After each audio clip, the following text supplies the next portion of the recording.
We spoke in class about the fact that 8 to the 1/3 power was asking what number times itself 3 times makes 8. And we discovered that 8 to the 1/3 power was equal to 2, because 2 times 2 times 2 is equal to 8. We call that a cubed root. Okay, so we're actually asking for the cubed root of 8. Another way of writing roots is using what we call radical signs. So if we wanted to write 8 to the 1/3 power, or we wanted that to be the cubed root of 8, we would write a sign that looks like this.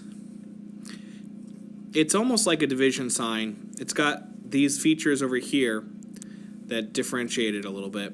And we've written this 3 up here, which means we want the 3rd root.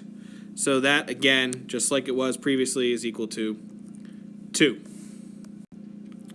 Traditionally, we've seen a radical sign before, but we see it usually only with square roots.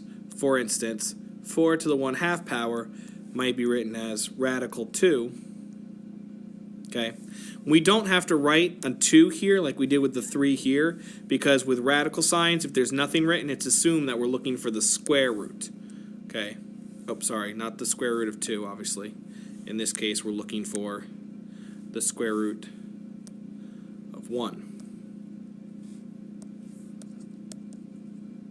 Sorry, the square root of 4. Not having a lot of success at this. Here we go. The square root of 4.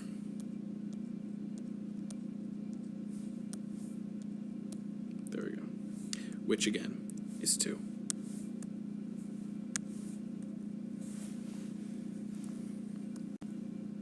We've also talked about instances where we have not just the 1/2 or the 1/3 power, but in cases where we might have the 2/3 power. And we talked about this being 8 to the 1/3 power times 8 to the 1/3 power, or 2 times 2, or 4. We can write that with radical signs as well. 8 to the 2/3 power still means we're looking for the cubed root. Okay?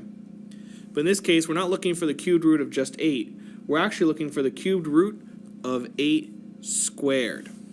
Okay, we can write it like that. We can also write this like this, and they mean the same thing. The cubed root of 8 parentheses squared. Okay, and they'll result in the same answer.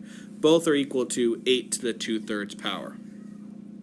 They're just different ways of writing it using this radical sign. This number in here, by the way, is called the radicand. This number in here is called the radicand, and this number out here where we put this 3, this we call the index. Radicand index, and this is the radical sign, this division box looking thing. So let's just try a problem. Let's say we are looking for the 6th root of 64. So what number times itself 6 times is 64? I'm going to start with 2 and just see where that gets me. This is an educated guess based on what I know about the 2's. Let's see, 2 times 2 is 4. 2 times 2 is 4. We actually need another 2 in there. 2 times 2 is 4. 4 times 4 is 16. Times 4 is 64. So the 6th root of 64 is 2. Likewise, we might have a problem like the cubed root of 27c squared. Well, we can separate these and we can look for the cubed root of 27, and we can multiply that by the cubed root of c squared. Now the cubed root of 27, meaning what times itself 3 times is 27, that's 3.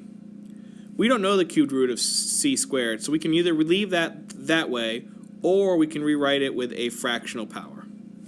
Either would be acceptable. We can just pair those together, and our final answer can be 3c to the 2/3 power. Or, equally okay, is 3 times the cubed root of c squared.